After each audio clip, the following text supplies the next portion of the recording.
right? See, constrained motion. Constrained motion क्या होता है?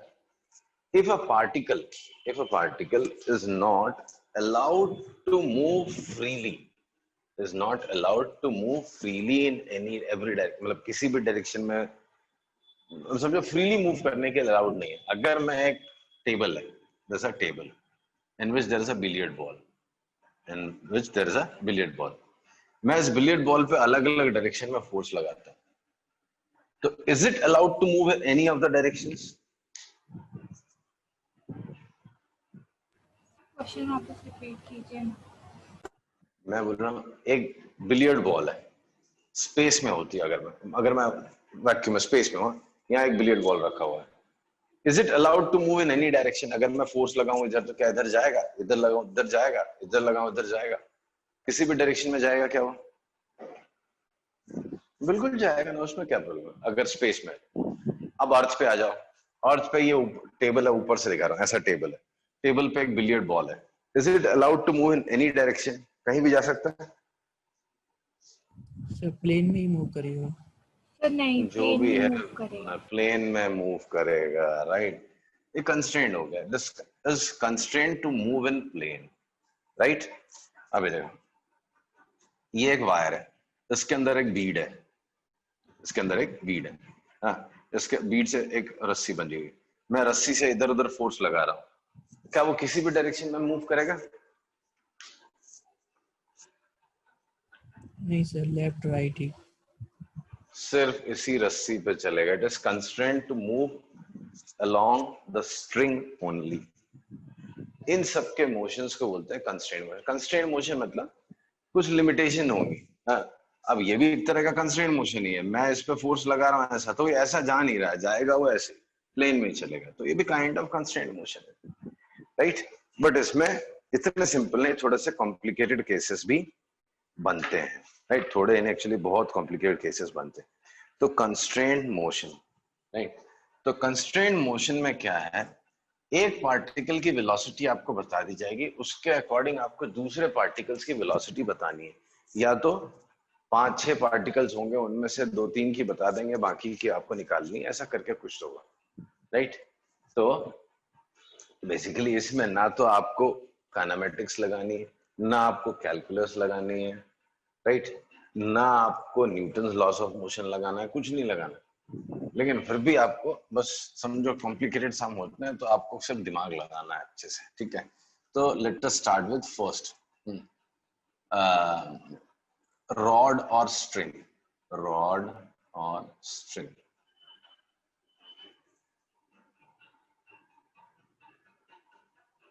रॉड और स्ट्रिंग कंस्ट्रेंट. सो अगर कोई रॉड है या स्ट्रिंग है, तो इनका कंस्ट्रेंट क्या होता है? समझो ये रॉड है, ठीक है? ये रॉड है, ये रॉड मैंने ऐसा फेंक दी, ये रॉड थी, मैंने अजीब तरीके से फेंक दी, ठीक? मैंने अजीब तरीके से फेंक दी, ये पार्टिकल ऐसा जा रहा है, ये समझो शायद इधर आ रहा है, कुछ तो हुआ है, राइट? तो अगर ये रॉड है, तो रॉड में पार्टिकल्स की रिलेटिव वेलोसिटी तो जीरो होती है. पार्टिकल की रिलेटिव वेलोसिटी तो जीरो होगी ना. ऐसा तो नहीं है ना कि बेंड हो जाएगा, ये एक दूसरे से दूर भागेंगे, ऐसा तो नहीं होगा. हेलो? हाँ सर, रिलेटिव सेम. हाँ, तो दोनों की रिलेटिव वेलोसिटी जीरो होगी, इसके रिस्पेक्ट में ये रेस्ट पे होगी. Suppose there are many particles A, B, C, D, whatever. So if it is rod, rigid bar है, हालांकि इस पे क्वेश्चन नहीं आते हैं, rigid bar है, तो relative velocity of A with respect to B 0, A with respect to C 0, B with respect to D 0, इन सब की velocity एक दूसरे के रिस्पेक्ट में होती है 0. आई बात समझ में?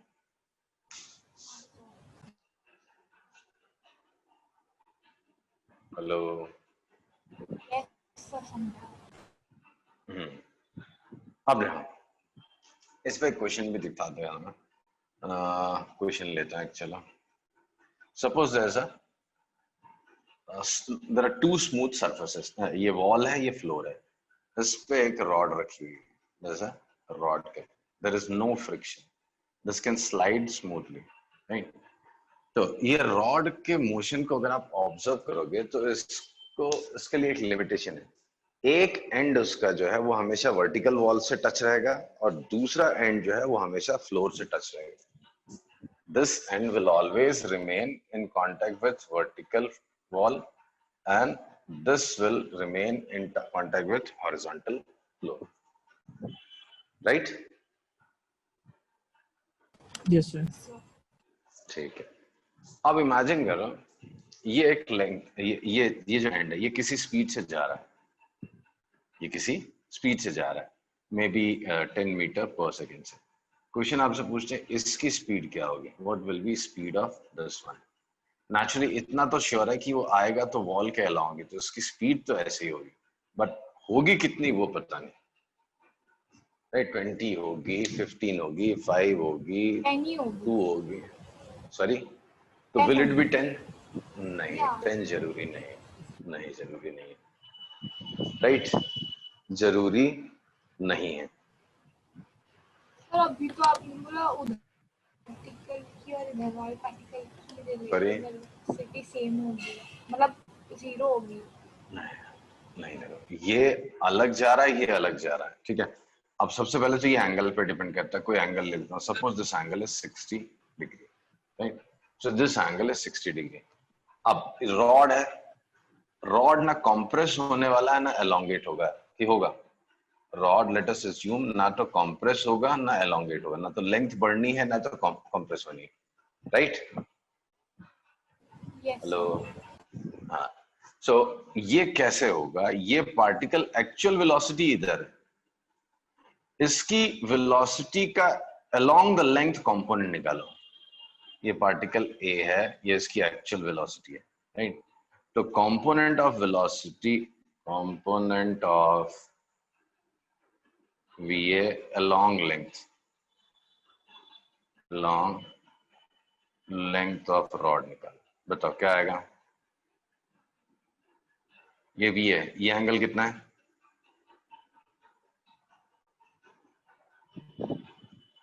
ये एंगल 60 डिग्री है, ये एंगल कितना है,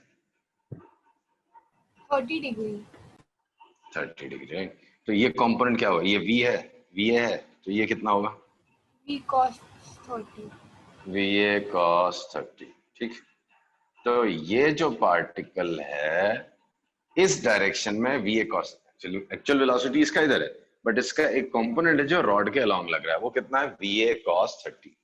ये पार्टिकल को नाम दे दिया बी समझो, तो ये है वीबी, वीबी इधर, बट इसका एक कंपोनेंट रॉड के अलोंग होगा, ये एंगल कितना है, ये एंगल 60, ये भी 60 होगा, तो ये 60 है, तो ये कंपोनेंट कितना हो जाएगा,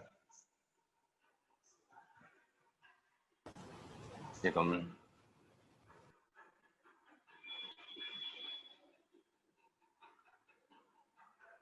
बताओ, ये वीबी है, ये इसका कंपोनेंट रॉड के अलोंग,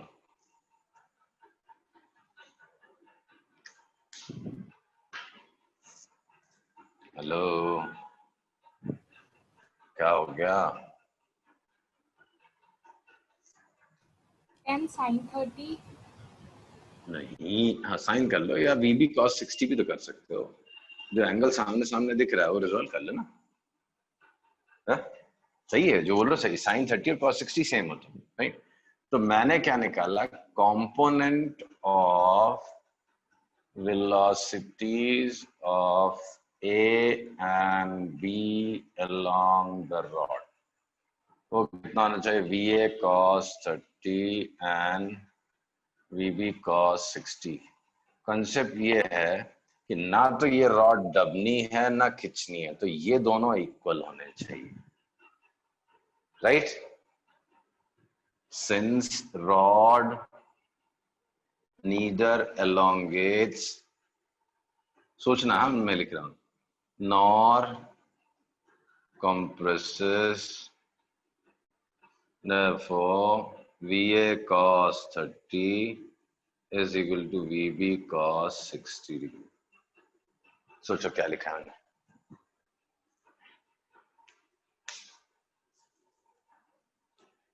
हेलो, ऐसा नहीं समझ रही। कोई बात नहीं, ये आसान है, ये समझ जाएगा। सी, मान लो VA cos 30, मतलब ये कुछ ऐसा जा रहा है कि इस रॉड को कंप्रेस करने की कोशिश करे, मतलब बेंड ही करते। भाई ये इधर जा रहा है, इमेजिन करना, ये ऐसा है, और ये कुछ ऐसा जा रहा है कि इसका कंप्रेशन आ रहा है, बट मेरे को तो बोला रॉड कंप्रेस नहीं होनी है। हाँ मतलब इसकी इस डायरेक्शन में जो वेलोसिटी है, इस पार्टिकल की भी इस डायरेक्शन में वही वेलोसिटी होनी चाहिए। भले एक्चुअल में कहीं मूव कर रहा है, लेकिन उसका एक कंपोनेंट इधर भी होगा ना, हाँ सर। एक कंपोनेंट इधर भी आएगा, तो वो कंपोनेंट इस कंपोनेंट के बराबर होना चाहिए। नहीं तो क्या होगा, रॉड या तो कंप्रेस हो जाएगी या तो एलोंगेट हो जाएगी। अगर इसका ये कंपोनेंट ज्यादा होगा तो रॉड खिंच जाएगी। ऐसा लग रहा है ना, ये इस डायरेक्शन में ज्यादा तेजी से जा रहा है, ये धीरे धीरे आ रहा है, तो ये तो ऐसे लंबी हो जाएगी रॉड। और अगर ये धीरे धीरे जा रहा है इस डायरेक्शन में, ये तेजी से आ रहा है, तो ये तो रॉड कंप्रेस हो जाएगी। हाँ सर, तो फिर दोनों हाँ, इक्वल होने चाहिए। हाँ, तो component of velocity of every particle on the rod along the rod should be same, and this is valid for string also। बस स्ट्रिंग में कंप्रेशन जैसा चीज नहीं होगा, स्ट्रिंग खिंच के चलता है, राइट, और रॉड खिंच भी सकता है, दब भी सकता है, राइट, बेंड नहीं होता, राइट। तो VA cos 30 is equal to VB cos 60. So VA is what I have to determine. V cos 30 is √3/2. ये 10 था, cos 60 था, 2 gets cancelled. V is equal to 10 by √3. That is 5.77 meter per second. अलग आया कि नहीं आया? So 5.77 meter per second. बोलो किसको नहीं समझ में आया? बहुत आसान सी बात है ना, बहुत घुमा फिरा के बोलो, सीधा बोलो। मैं तो हर एक पार्टिकल जो रॉड के ऊपर है, हर एक पार्टिकल के वेलोसिटी का कंपोनेंट किधर, रॉड के अलोंग सेम रहना चाहिए। नहीं तो रॉड या तो बेंड मार देगा या तो फिर खिंच जाएगा। ठीक है, आ रहा समझ में? कोई रिस्पॉन्स नहीं आ रहा मुझे, आना बोलो बेटा। Yes, sir. Yes okay, sir. चलो अब सिंपल सिंपल क्वेश्चंस से स्टार्ट करते हैं। अब आप बता, स्ट्रिंग का भी यही कहानी है। स्ट्रिंग पे भी जितने भी पार्टिकल्स हैं, सबके वेलोसिटी का जो कंपोनेंट है अलोंग द लेंथ वो सेम होगा। तो पहला क्वेश्चन है सबसे इजी सा, ये रहा एक सरफेस, ये रहा एक ब्लॉक, ये रहा स्ट्रिंग। स्ट्रिंग समझ लो या रॉड समझ लो, हाँ। तो ये मैं इधर खींच रहा हूँ, ये ब्लॉक ए, ये ब्लॉक बी। ब्लॉक बी जा रहा है 10 मीटर पर सेकेंड से, ब्लॉक ए का वेलोसिटी बताना है। ये हॉरिजॉन्टल है, बताओ।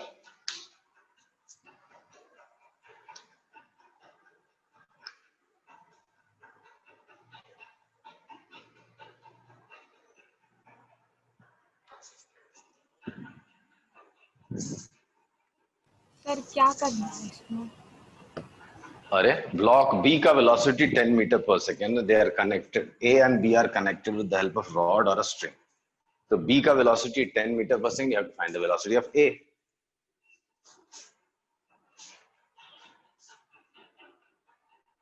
ये बच्चा भी बता सकता है, मतलब कुछ नहीं पढ़ा होगा तो भी बता देगा। ये 10 मीटर पर सेकंड से आगे जा रहा है, तो ये कितने से जाएगा? -10। हैं? क्या करे, तो रस्सी तोड़ेगी क्या? -10, ये इधर से 10 से जाएगा तो ये इधर कैसे जाएगा -10? ये भी 10 से ही जाएगा। 10 से ही जाएगा ना, नहीं तो ये रस्सी लंबी नहीं हो जाएगी। हाँ वही, सॉरी।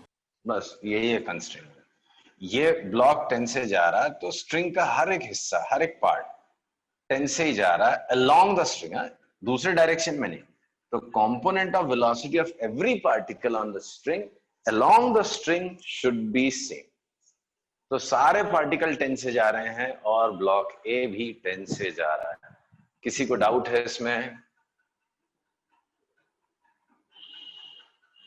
प्लीज रिस्पॉन्ड करना। करते जाओगे तो ये टॉपिक बड़ा इजी बन जाएगा, नहीं करोगे तो टॉपिक डिफिकल्ट बन यस जाएगा। सर, समझा। ओके, फिर चेंज करेंगे थोड़ा सा क्वेश्चन।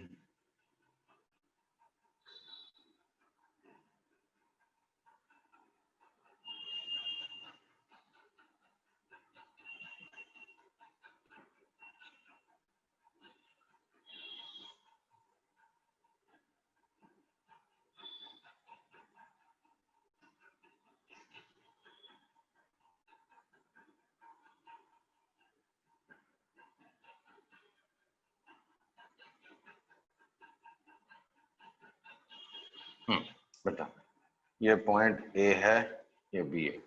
एक सर्टेन इंस्टेंट पे ये जो स्ट्रिंग है ये इसके साथ 53 डिग्री बना रहा है। आपको बी का वेलोसिटी बताना है, magnitude and direction of velocity of B. String से जुड़ा हुआ है,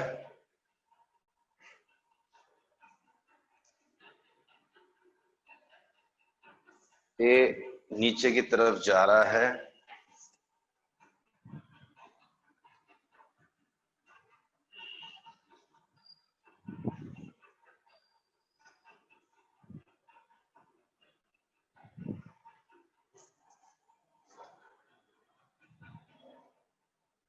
एनीवन?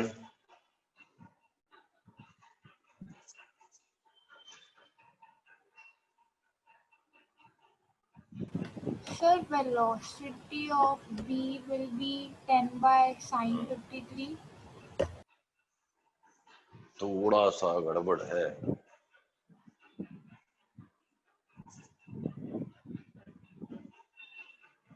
क्यों थोड़ा गड़बड़ है मुझे नहीं मालूम, लेकिन कुछ तो गड़बड़ कर देना है। साइन कहां से लाए? It should be cos.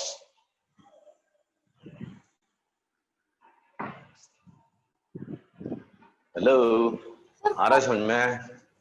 तो ऐसे कॉस वर्टिकल को भी रेजोल्यूशन भी भूलते जा रहे हो। अब वर्टिकल हॉरिजॉन्टल से कॉस साइन को मतलब नहीं है, किस डायरेक्शन में रिजॉल्व कर रहे हो। अगर उसी डायरेक्शन के साथ एंगल है तो कॉस कंपोनेंट। ये रहा वेक्टर आर, इस डायरेक्शन थीटा तो इधर आर कॉस थीटा, और इसके परपेंडिकुलर में आर साइन थीटा। जिस डायरेक्शन थीटा बनता है उसमें कॉस कंपोनेंट आता है, और वो याद करने वाली बात नहीं है, ट्रिग्नोमेट्री है। देखो, cos theta is adjacent by hypotenuse, तो इधर cos आएगा, अपोजिट बाय हाइपोटेन्यूज है साइन, तो इधर साइन आएगा। उसमें क्या सोचना, ये तो नॉर्मल ज्योमेट्री है, ट्रिग्नोमेट्री है, right? So let me explain क्या आएगा आंसर। अच्छा, इसका अलोंग द स्ट्रिंग 10 है, इसका अलोंग द स्ट्रिंग ये भी 10 होगा, इसका अलोंग द स्ट्रिंग ये भी 10 होगा। हर एक पार्टिकल का स्ट्रिंग के अलोंग जो वेलोसिटी है वो 10 होना चाहिए। ये जो एंड वाला पार्टिकल है, एंड वाला पार्टिकल है वो इधर जा रहा है, राइट? किस वेलोसिटी से मुझे नहीं पता, कंस्ट्रेंट है ना, उसको इधर जाना पड़ेगा। वो तो ऐसे नहीं हवा में तो नहीं उठ के आ सकता, उसको जाना तो ऐसे ही है, राइट? इतना तो आपको समझा ना कि वो ऐसे ही चलेगा, फ्लोर में अलोंग ही चलने वाला है, कंस्ट्रेंट है, it can not move in air, right? So it will move with some velocity v। तो इसकी वेलोसिटी v है, किस डायरेक्शन में? Along the ground. इस वेलोसिटी का कौन सा कंपोनेंट इधर लग रहा है? ये वेलोसिटी v है, तो इसका कौन सा कंपोनेंट इधर लग रहा है स्ट्रिंग के अलोंग? cos 53. v cos 53, तो v cos 53 is equal to 10, तो v is equal to 10 by cos 53। Question खत्म। cos 53 होता है 3 बाय 5, 5 के ऊपर 50 बाय 3, 16.67 मीटर पर सेकंड। क्लियर है? Hello, Yes, sir. आ रहा है ना?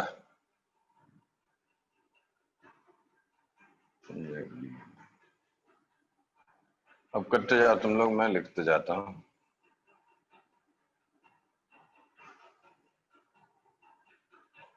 ये बीड है, ये ब्लॉक है, ये बीड जा रहा है 10 मीटर पर सेकंड से, ये एंगल 30 डिग्री। इसका निकालना बी का वेलोसिटी, ठीक है? ट्राई करो, है बड़ा आसान सा। अच्छा, ये समझा ना? नहीं समझा तो मैं वापस बता देता हूँ। हेलो, सर समझा। पक्का? यस सर, स्क्रीन ब्लर हो गई है।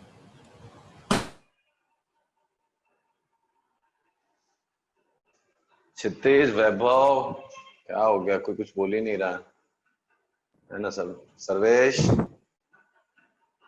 आ रहा है ना समझ में? रिस्पॉन्ड करते रहे। नहीं आया? कौन सा वाला पार्ट? नहीं, ये डाउट ही है।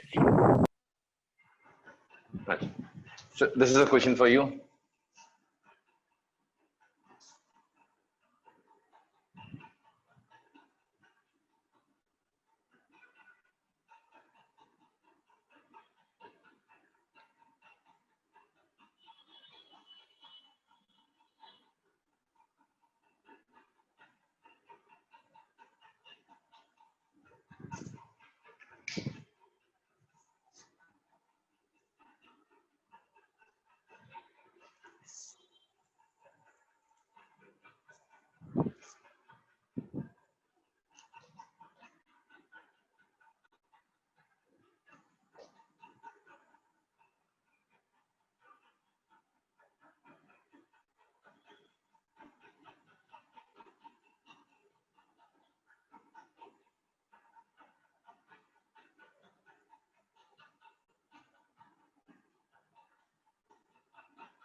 फटाफट बताओ, एक भी नहीं बताया अभी तक किसी ने।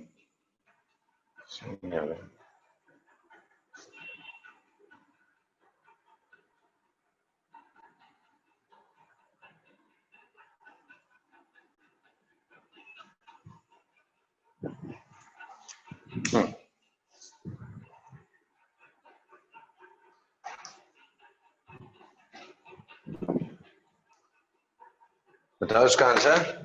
V है दिया हुआ 10 meter per second along the string. String is horizontal. Sorry, along the rod. एक bead है, rod. Bead है, bead rod के along चल रही है, right? ये A है, तो इस डायरेक्शन में कंपोनेंट कितना जाएगा? 10 cos 30 degree. This is equal to VB. खत्म. तो 10 cos 30 √3/2, तो 5 √3. 5 √3. Good. So answer is 5 √3. Next वाला बताओ।